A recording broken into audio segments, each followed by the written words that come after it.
I'd like to thank the other jury members. It's been a real privilege to share watching the films and discussing them with those of you and receiving your ideas. I've learned quite a lot from the process and really enjoyed it very much. And I want to thank you, John, for inviting me. There were 14 films in the official selection, and they spanned a tremendous time depth from 3 million years ago in the cradle of humankind in Africa, all the way up to the 1970s excavation on Mallorca. And all of the films, interestingly enough, were by directors and companies outside the United States, produced by directors, 10 of the entries from France, for instance, 2 from Spain, 1 from Greece, and 1 from Andorra. And 5 languages are spoken in the films, with English and French dominating. When you look at themes that were approached by many different directions, 9 of the films address themes of political conflict and war, perhaps timely in today's world. 4 of them, in addition to looking at conflict and war, also cast their gaze on human sacrifice. And 2 of the films looked at necropolises, both in Italy, as well as with the Etruscan film, and in the Egyptian films that we often see discussed. A few of them address climate change. The most directly probably was, in my thinking, was the Cosquer film, which was concerned with the rising Mediterranean sea level and how that was affecting the Paleolithic caves in that submerged cave of Cosquer, which will be discussed, I'm sure, further.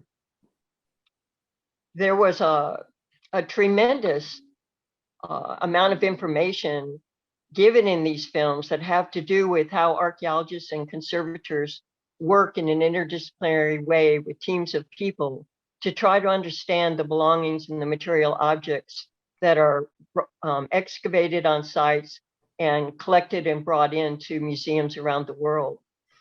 This technology is just advancing in leaps and bounds. So there are a lot of very exciting new techniques that are being used by archaeologists in the field, as well as by conservators and art historians within museum context. And so I think that people really enjoy screening these films because there's so much to be learned there. A number of the films also do address the public participation of volunteers who come to work with professional archaeologists on archaeological sites.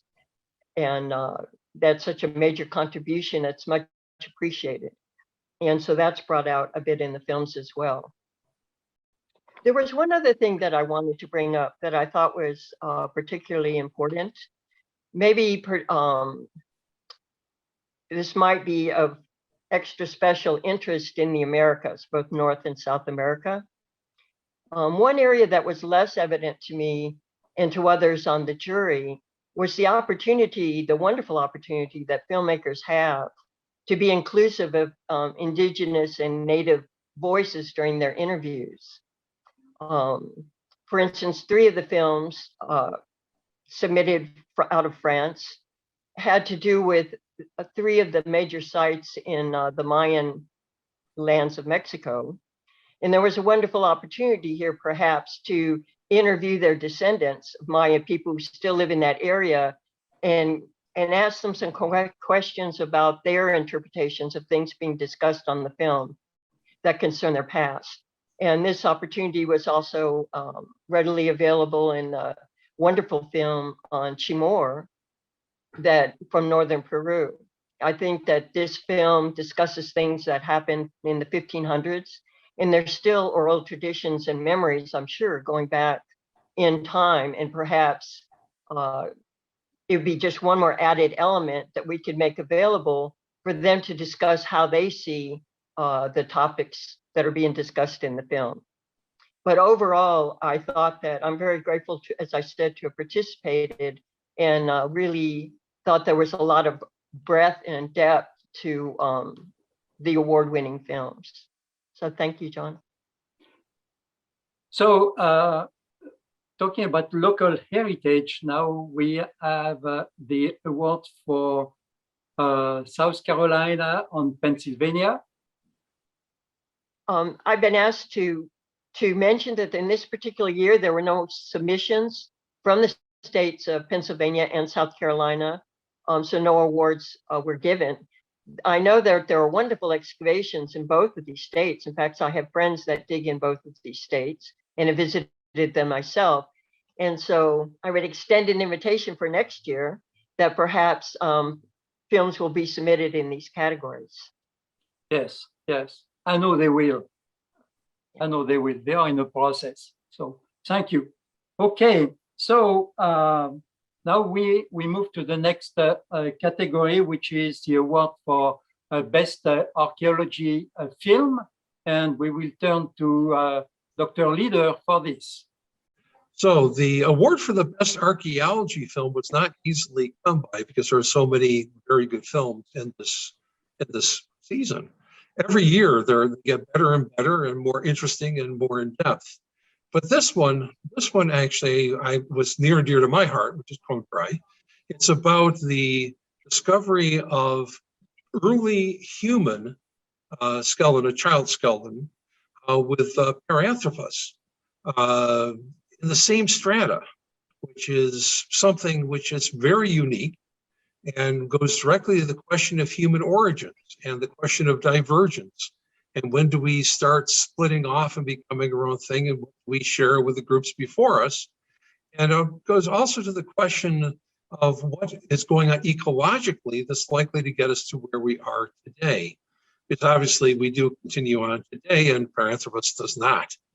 So this was to me a very interesting set. Paleoanthropology is not something we often see that much in this film festival. We've seen Neanderthals, we've seen some other things, but not of this time depth. You're talking millions of years. And I really enjoyed this film personally because of the multidisciplinary group. It was multi-country, multilingual for that matter, and really highlighted the technology necessary in some cases to make this level of and depth of exploration and research visible. We are talking about inflated landscapes over 1 million years. And therefore, it's not like what we normally do when I go with my trawl to do work and the strata are obvious. In this case, the strata were not obvious and required a tremendous amount of work. And I like that because a lot of people have a rather strange idea of what it means to do archaeology. And in this case, you have some of the best going after truly some of the oldest in some of the best ways you possibly could. So I'm really very pleased with this one. This one I think was a very good film, and I think it's fully deserving as award for the best archaeology film for this festival. Great, thank you. Was there any runner-ups? Riga, I thought, was a very good film. I enjoyed it. It captured me quickly, and I think it captured the rest of the jury very quickly as well. Excellent filmography, some solid history, and an area that hasn't been covered as much. The question of some of the smaller groups that had coalesced and formed their own sets in their own towns and how they interacted within the Roman Empire, and for that matter, prior to the Roman Empire, it's always interesting. And that is one of the topics that is not frequently covered in one way or another. But when you're talking about Briga and the Brigensis, what you're talking about is not simply the discovery of a lost town, but the rediscovery of a lost town over successive researchers. So you have people who find, and again, it's parts of it are not hard to find. There are roof tiles on the surface. There are things to be seen, but putting it together and making the appropriate determination from it was not an easy thing. So you end up with a series of people taking, like the blind men with the elephant. Someone's got the ear, someone's got the nose, someone's got the tail, someone's got a leg. And they're basically working their way through this on Briga. One of the things that I enjoyed, but then had some questions about was they went from some very solid archaeology and history and a discussion and interpretation It's a behind the scenes of who was doing what to whom and how did they get there and why were they doing it, to the present caretaker and a great deal about his background. So, but the actual content and the clear passion of the people who are involved, both the staff and the volunteers, was very solid. And and it's a personal, as these things always are. It's almost a personal whim as to what you support or don't support. So clearly, a solid honorable mention for Briga was always going to be in the works. All right. Well, John, the first honorable mention on of the archaeology film category goes to the mystery of the Kosker Cave. Somebody wants to give us a take on this? Well, I would suggest that we ask that of Peggy, since this is her area of time period. Peggy? Well, thank you, John. Kosker Cave is very close to my heart because it gave us a look. This ice age cave that was submerged when the glaciers melted and the water came up. Yet, fortunately enough for all of us, some of the paintings were still above the water line, and this is discussed at length in the film in a very interesting way. And we're on the edge of the Mediterranean, and they're just wonderful things on the cave, as all of the Paleolithic art we know from Europe is so stunning. But in this particular cave, you get an opportunity to look at marine birds, auk, for instance, the Ice Age penguin, if you will, that continued on into historic times. There's a scene with two males and a female, very lifelike, on the walls of that cave, as well as a number of other animals. So it gave us a bit of a new look at the Paleolithic of Europe because it involved looking toward the sea. Now, this, in its present situation, this film could have actually won an award within cultural heritage as well as archaeology. It's sort of cross lists, because the emphasis in this particular film is how are we going to preserve it when it's threatened by the rise of water. And the majority of the film beautifully delves into that, of how they bring in cameras and digitize the entire walls. And of course, these are divers that are going in, and they tell the history of the discovery of the cave by local divers who are not archaeologists, of the bringing in of specialists who learn to dive in order to go into Kosker Cave. And so it's a physically demanding archaeological project, if you will.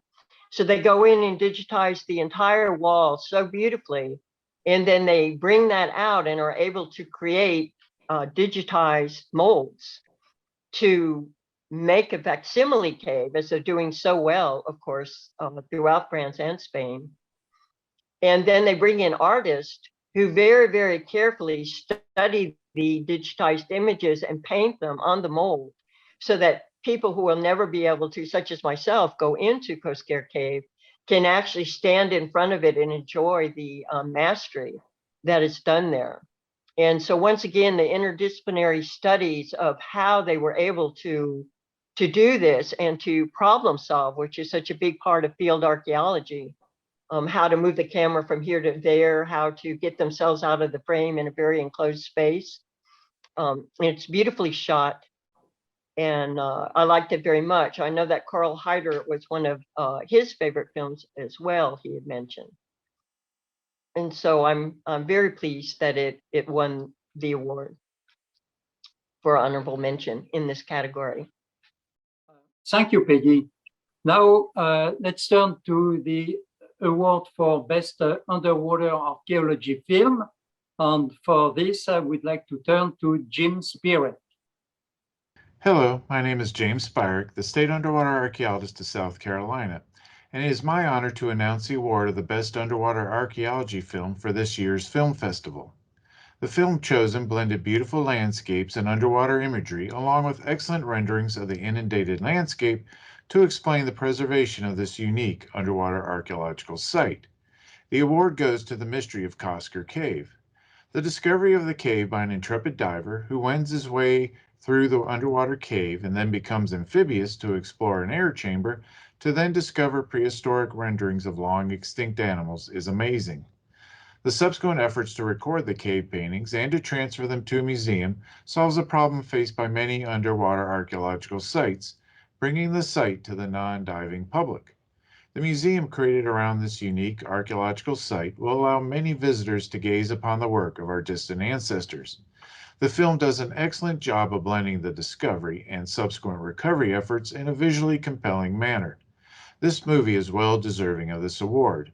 Congratulations. Two awards remain to be attributed, one for the best cultural heritage and the grand prize. And Dr. Jodry is going to announce both of them for a reason that will become obvious.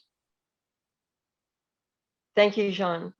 In fact, I'll start with there's an honorable mention film in this category, Rise of Knights, brought to us by director Alexei Favitsky and producer Antoine Bamas, the company Taxi Bruce out of France. This particular film is lovely on so many levels. The very famous tapestry from made as an embroidery, actually, in 1066 tells the narrative of the Battle of Hastings and the transition from a Viking way of life into, as they say in their title, Rise of Knights, to a feudal way of life in England. I spoke with a friend who is from the British Isles about this, because this is so close to their heart and their cultural heritage. And she explained how this is taught to school children throughout England, and probably in Normandy as well, from both viewpoints of both the conquerors and those that were conquered. And so there are poems written about it and there are songs written about it, and it's very well known. I must say for myself, I discovered the Bayeux Tapestry through this film, which I very much appreciated.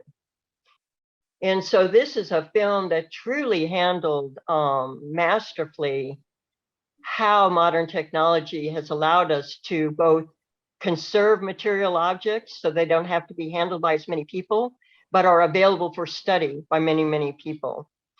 This particular tapestry is amazing. I mean, it's 70 meters long, made in 1066. You think of all the hands of the women that did embroidery and of the many experimental archaeology approaches that are shown in this film.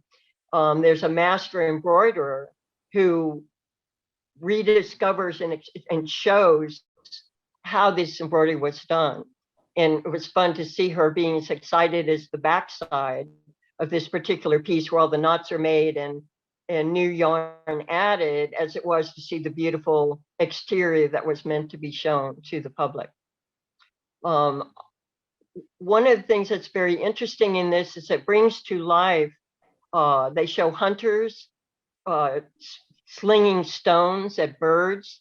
So the ecology of the time period is brought to bear as well. They're depicted in this particular tapestry is boat making and the tools that were used in boat making.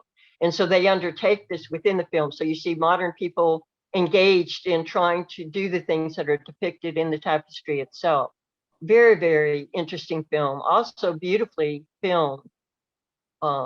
I thought it was interesting that in 1066, this embroidered tapestry was in itself, in a way, an analog to film, because it's a long narrative told, rolled out over 70 meters. And when you're in the museum, as depicted in the film, you walk along this tapestry. And so it does literally roll by you. And I thought that the filmmakers made good use of rolling this tapestry by you to make it very alive and fluid. And it does bring something that might have become a bit dormant, still held in modern stories and teachings in school, very much alive, because they were able to use digitize the spectral light on the tapestry and on the yarns, which allowed a woman to figure out the chemistry of the dyes used in the tapestry and then also to recreate the original colors. And so at the end of the film, there's a beautiful reveal of the long tapestry itself in its vivid colors of the day. And so it's almost a metaphor for how they brought this history to life and literally are giving it back to those who have see this as a foundational piece for the creation of England and its castles and feudal way of life and knights and all of that. So I'm very, very pleased that it's being honored in this way. The winner of the category of cultural heritage is a film out of Andorra by director Olivier Bourgeois. Excuse my pronunciations. And producer, he was also producer on the film, Mr. Bourgeois, as well as Frank Meyer in Human Sod. And the company is Kisa Yoon, which translates in English to Lightbox. And so the winner of the cultural heritage category is Oath of Syriac. And because this film was so honored by many of people on the jury, it also receives the grand prize for the 2022 Arkhaios Festival. This particular film, The Oath of Syriac, went straight to my heart. I, as a museum person and an archaeologist, oftentimes, more often what is filmed is what is happening in the fieldwork itself, and then of course in the labs and the analyses. In this case, what you're invited into is this pivotal moment of history in Syria, where from 2012 through 2016 to 2017, you have war breaking out and literally threatening the cultural heritage of Syria at the National Museum of Aleppo. And with a small staff of 10 individuals that includes, of course, the directors as well as curators and archaeologists, they put themselves on the line, literally put their lives on the line to protect these resources and to these precious material objects that cannot be replaced and have been destroyed in other areas during the war. And so the pacing of the film is interesting because it starts out a little more slowly, as did the war. And then it picks up great amount of tempo as the war increases and becomes ever closer. And it's actually striking and breaking the glass within the museum. And I was so moved at the commitment of these museum individuals. And in contrast to the beautiful film Rise of Knights, which show what can be done when you have fairly ample financial resources and technology at your disposal, which in this case, at the Oath of Syriac at that museum during the war, they barely had packing materials to transfer these collections. They had tens of thousands of objects and statues to protect. And over a series of months and then years, they moved it several times into storage within the museum that they walled up to protect it and to protect sandbag the statues. Then they had to move it to a safer location, and they used masterful use of historical footage of the devastation to human life and the city of Aleppo and its buildings from newsreels, interspliced with what is going on. Now, this is a docudrama, but what's very interesting about it is that the actual individuals involved are the ones telling their own story. And you could see them, the truth in it and the power of them telling their own story in the reenactments, as opposed to hiring actors. So I thought that was a brilliant job to have handled it in that way. I was just moved. One of the things I noticed is that with the very effective films, often your heart is just blown open. You love to have your mind fed as well, to be learning new things, and it's very, very interesting. when you have a film that can do both, that can feed the mind and teach the mind and blow the heart wide open with compassion and awe for what is taking place, it's life-changing in a lot of ways. And I don't mean to overspeak. I mean, it certainly was for those people at the Aleppo Museum. And I think I've spoken with a number of people who are now screening it now that the festival is open, and their reaction has been much the same. And those that I was able to, that I had one-to-one conversations with on the jury felt the same, particularly Kim as well, that there was something so alive and moving in the telling of this story and the importance of it, because I don't think that always the general public realizes the commitment that people who are conservators and museum people, those that caretake the objects that are brought in through excavation and other means, what that means to a great many people. And in this film, it's just shown in at an uber level, if you will.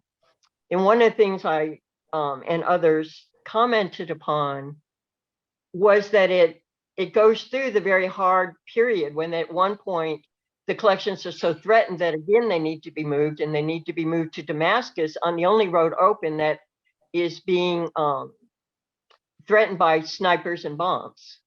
And the same people that have been working all along make this drive to take it to Damascus, and they literally put their lives on the line.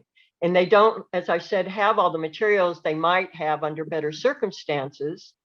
And so they start taking the insulation out of the roof to use as packing materials. They start taking the exhibits, cabinets apart to build boxes to transport things.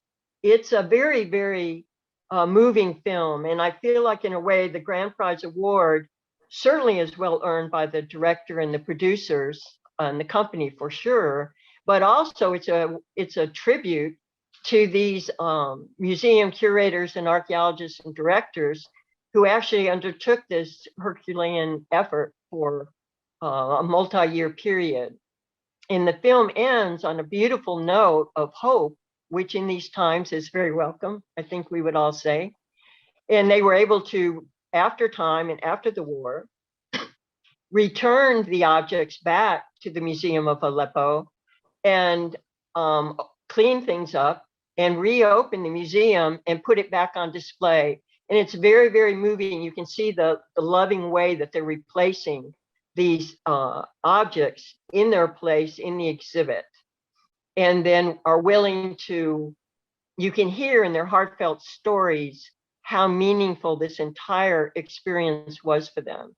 And that objects aren't just objects. They're so very much more than that. You know, their cultural identity, their connections to all that is important to many people in the past, their hope for the future.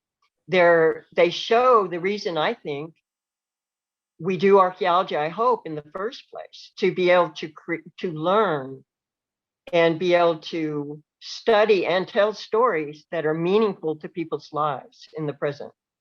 And they very much accomplish that. And so, bravo. Thank you very, very much, Peggy. So there you have it. The host of Syriac is the grand prize winner of the 2022 Arkhaios Festival.